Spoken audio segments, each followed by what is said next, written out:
Hello everybody, I'm Tom and you are watching me play Disco Elysium. In today's episode, we're going to go report back to Plaisance about her building, because she believed it to be cursed. And it turns out there's just nobody there.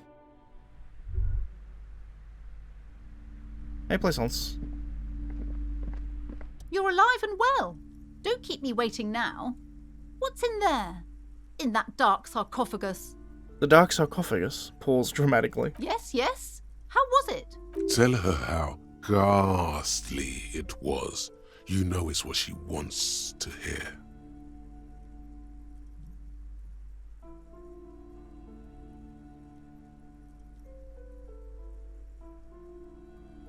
Honestly, a dump. Nothing to see there, just heaps of garbage. Someone should let the sunshine in. But what else did you find? Did anything survive? No, of course not. Have you located the entity? I talked to the entity you told me about. Her name is Nihar and she's a novelty dice maker. A novelty dice maker? Well, spit it out. Why does she need the dice? For some kind of sorcery? Sometimes they use the ankle bones of sheep. She's not a sorceress or some malicious entity, she's a businesswoman like you. I don't understand. If it's not her, then where is the source of the doom? How did she explain the curse? The narrative she's built herself, it does need tearing down. Just don't say you don't have any answer yet. The uncertainty is killing her. To hell with it. Perchance you ought to just lie, sire.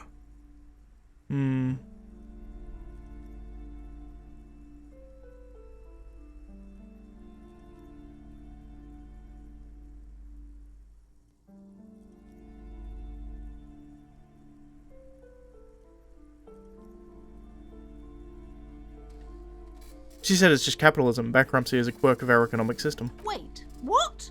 The entire economic system is cursed?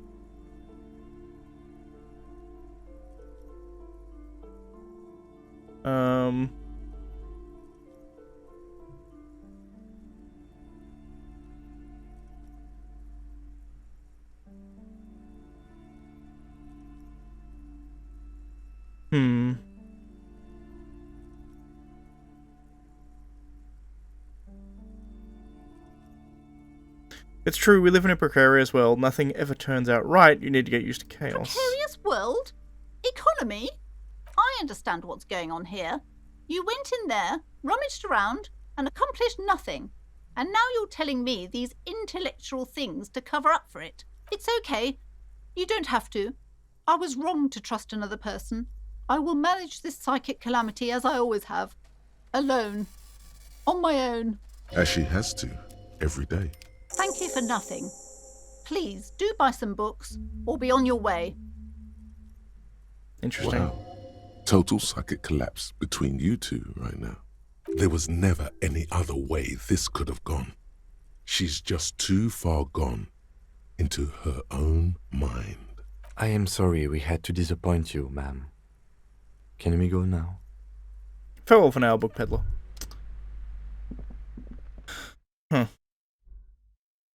She's kind of so far into her own self-delusion that she straight up can't be pulled out of it, because it's just how her mind works at this point. I'm gonna go see if I can call... I'm gonna check up on the armor, because I can do that. Hello. Inside, you see a set of steering levers, a radio microphone, a pull-out toolbox, and the soft glow of the fuel preheater gauge. Pick up the radio. This is Precinct 57. How may I assist you? Connect me to the General Public Library. I'm afraid they're closed. 10 a.m. We should Okay. try again during business. Anything else, Detective? Did you find out any more about the owner of the armored boots? Yes. I got the mercenary's name and a few biographical details. Are you ready? Indeed I am. The lieutenant leans in to listen, notebook in hand. Shoot. That suit of armor was issued to an Oranese citizen named Elis Kortenaer. That's E-L-L-I-S Kortenaer. Exact date of birth, unknown. He was signed into the Lelystad County Neonatal Care Unit on 28th of February, 09. Neonatal care unit? He was found as a newborn in a leaf compactor near an abandoned farm. Jesus.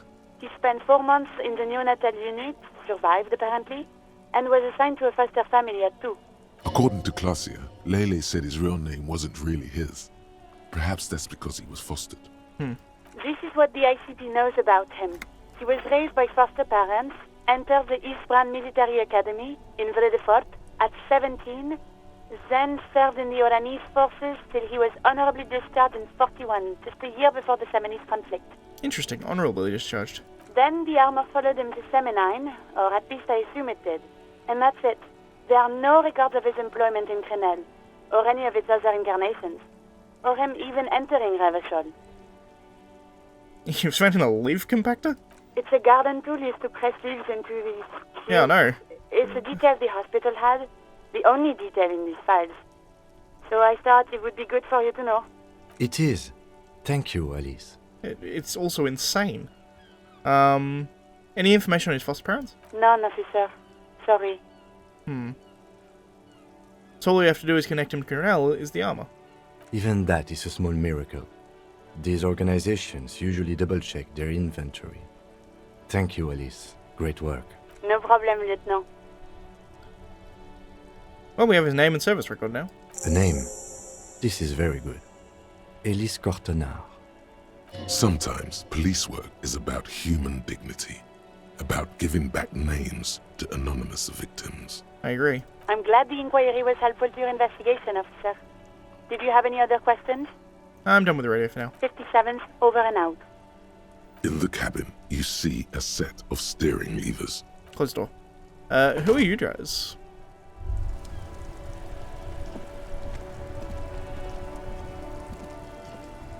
That's one brutal motor carriage. This faggot written on his back. That's a odd choice for a jacket. If I were Jesus. a real skull now, I'd jack it, paint it in palm tree livery, then bottom light it, neon style. Fuck the world. Simple yet elegant slogan of fuck the world. A snazzy shit-ripped skullmobile like this would make a fine trophy. We could, hang fucking shrunken heads from the side mirrors. Cops' heads. Scary tribal shit. Yeah, tribal shit. A cop carriage like this would have proper skull value. While I appreciate the interest you take in my brutal motor carriage, I have to stop you right there. The RCM takes threats directed at its property seriously. It's just theoretical work, Copper. No basis in reality. Man, if we were certified skulls right now... Oh, hey. I can tell you who we're not, cop. We're not snitches, flow bears, or skulls. Which is not to say that the skulls are bitches and... On the contrary. The part of this presentation you want to take home with you, cop man, is we're not part of the skulls yet. Okay then, let's indulge in some intellectual exchange. These young men seem eager to share their beliefs. Who are the skulls? You don't know? What kind of cop are you? They're a gang. I just want to know what you think of It's them. not a question. Don't get into it.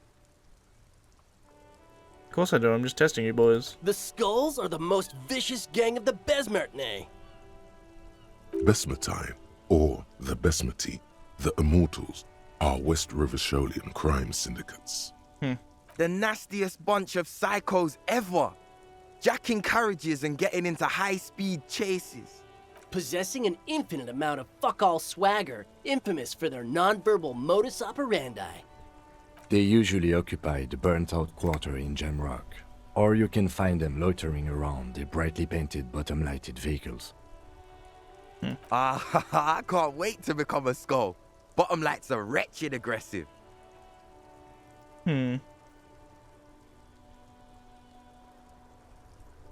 You guys know Cindy the Skull? Oh yeah, Cindy's a right proper skull. Yeah, a true artist of the future. Just like Arno van Eyck. By the way, if you see Cindy, give her our regards.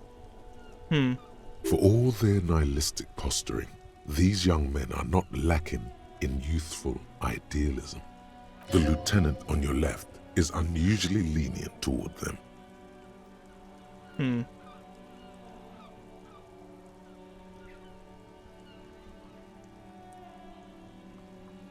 Who's Van Eyck? Old man, it doesn't matter. You'll be long gone before his greatness is recognized. I guess you're right, I'm pretty old. Yep, old as fuck. Yeah, man. It's like at death's door. No wonder you know nothing about the future. You won't be there. Judging by that, Van Eyck is some sort of musician. Or killer. Why aren't there more skulls in Martinez? The Union does their share of policing in Martinez, at least where gangs are concerned. That's why there isn't much organized crime around here. Apart from the unions themselves, of course. Indeed. Don't you worry about that. We're gonna make up for the deficit. Yeah, we are. Your rhetoric is confusing. Are you part of the skulls or not? We're not franchise skulls. Well, not yet. Once we get our name out there, we'll have a chance to join them. What makes you think the organization would accept you? Because we can be just as psycho and vicious. You'll see. Ah, you'll see for sure once we're in. It's the last thing you'll ever see before the void consumes you. Throw him off his game. You sure a skull would say that? Well, yeah, I mean, we're only saying practice things for now, so we don't mean no harm to the Skulls brand, or to you. This is definitely something the Skulls would say, but we're not trying to encroach on the Skulls branding anyway. On the contrary, we're just here to market it. Why does a criminal gang need marketing? We think of it more like two franchises merging. You know, us two and the Skulls. I really feel like we would add more to the table. Spice things up here in Martinez, you know. Get the old machine of pain and suffering oiled up real good. Doesn't it already have enough spice? There can always be more. In the end, it won't matter. Till then, So you're just pretending to be nasty and as vicious as the skulls. Hey, we could be just as hard. Like pavement on top of pavement, or a brick on top of another brick. or a grave on top of a grave. These kids have the vocabulary, but might be missing a brain. Wouldn't a grave on top of a grave be just A big hole. I was What's thinking the hard same about thing. holes? I was thinking the same thing, Logic. Filling them up, baby.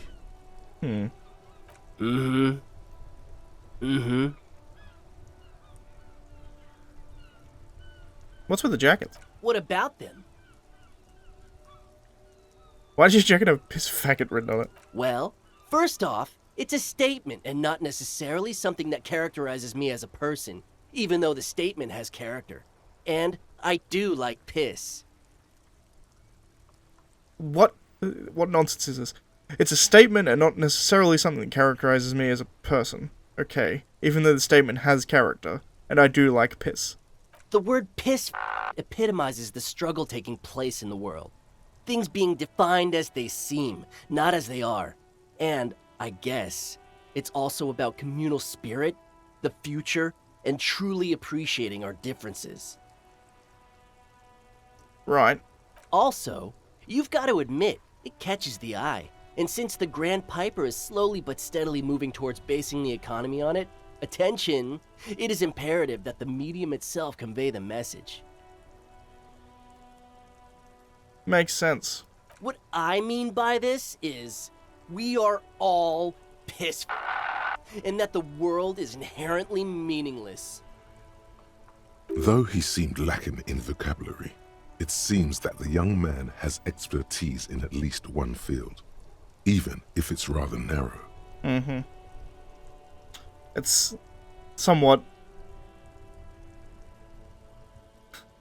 Johnny Rotten in a few ways, I guess. Why do you have "fuck the world" written on your jacket? Like I said before, many men keep searching for the one, for so-called true love, which is actually just obsession masquerading as kinship.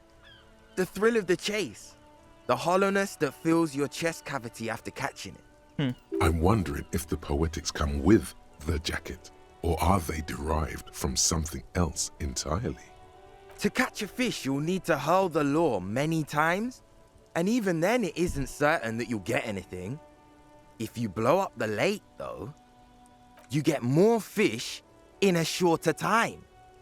And for time is of the essence and fleeting ever so quickly, one must think of a way to fuck the whole world and not get caught up in fucking someone. Because when one fucks everything, he fucks nothing. And that, to me, feels glorious. Sticking your dick into the void. I like the fact that his jacket is... He's using the verb, not like the insulting noun of like, fuck the world. Saying, fuck the world. Hate to admit it, but in a weird way, he's got a point. Is it a coincidence that here we have 2 badass jackets and 2 badass cops? I'm not taking their fucking jackets. Definitely a coincidence. Your lack of imagination is perfect, but you do make up for it with, yes, questions. Do you know something that happened about the murder took place around here? Murder?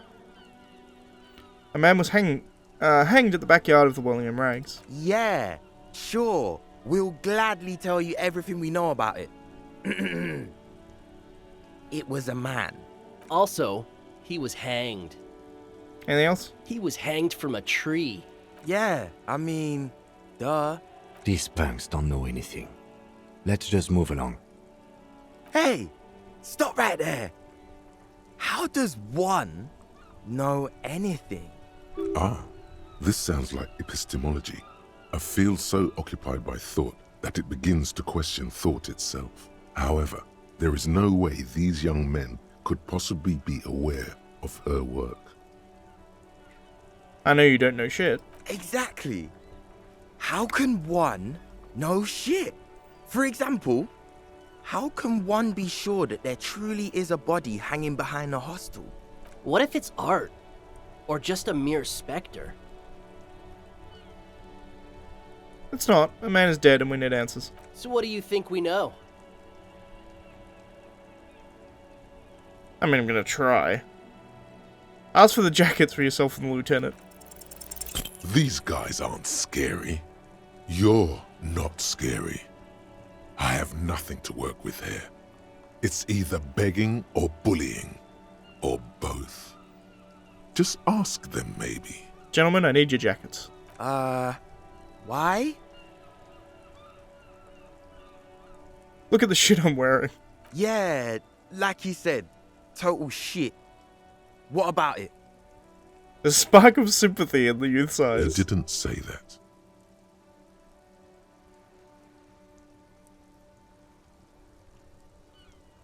My clothes make me sad. I need to fun it up. The lieutenant looks down at his bomber jacket and shrugs, obviously content with his uniform. Please? Fine. I can't believe it. Here. Take it then. I can't handle this sad shit. It's true. He simply can't. It's called empathy. I can't believe that worked. Wow. I did not Neither see did that I. coming. You better wear that jacket with pride. Fuck that. You're not getting mine. My dad's a lawyer in La Delta. He'll have your badge. No, he won't. The lieutenant is lightly amused by the situation. Wait, well, fuck, you got a rich dad? No. He's like a volunteer lawyer. A total bitch. Cites law and does dishes. You know what, cop? Fuck you. That's not what this is about. You're not getting my jacket. Fuck him. We don't need his rich dad jacket anyway.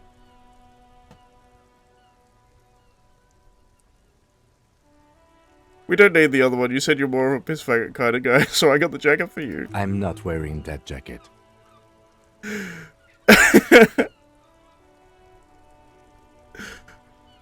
You really raise hell, go undercover hard. I don't think this case requires us to go undercover or raise hell. In fact, I don't think the jacket will be useful at all. Okay, well, I'll keep it then. Do. I'm fine with that. Look at this cute shit. How can we become skulls if you go around fraternizing with cops? Let's get the fuck out of here before anyone sees us. Fuck. I'm sorry, man. I just don't like confrontations, that's all. Fantastic. Do I have this now? I bet I do. Fantastic. I don't want to wear it because it's not particularly good. It takes away from my authority, which makes a lot of sense, and ups my drama, which also makes quite a bit of sense. God, that was funny. And that took us 20 minutes, so I think I'll probably end the episode there. Relatively short one. It was literally just that one conversation. But, fantastic conversation nonetheless. The sight of bullet holes stirs something in you, making you forget the lieutenant's surname. Look closer first. The faded marks are too degraded to draw any forensic conclusions. Just chips in the sandstone. They look pretty ancient. Kim, look, bullet holes. Where? Point to the chips in the wall. Someone has been shot. We're cops, we should solve it. There? Those are old. Oh, you mean like from the Revolution? Yes, the one that happened half a century ago. Those bullets were fired during the Revolution and do not warrant an investigation by officers of civil law. What can you tell me about the Revolution? Not much. I don't have a fresh perspective on it. Shall we go? Fair. It's kind of ridiculous that I even had that thought, but I like the kind of way that my brain just sees something and doesn't even think about it. Just immediately just goes, huh, what is this?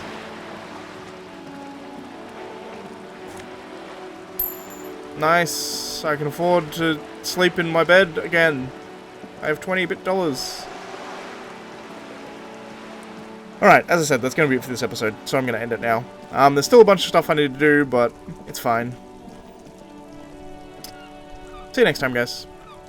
Did I do my spiel? If you liked the video, please leave a like. If you're not subscribed, please consider subscribing. And as always, thanks for watching, and I shall see you next time. I'm getting pretty good at doing that off the top of my head. Alright, see you guys.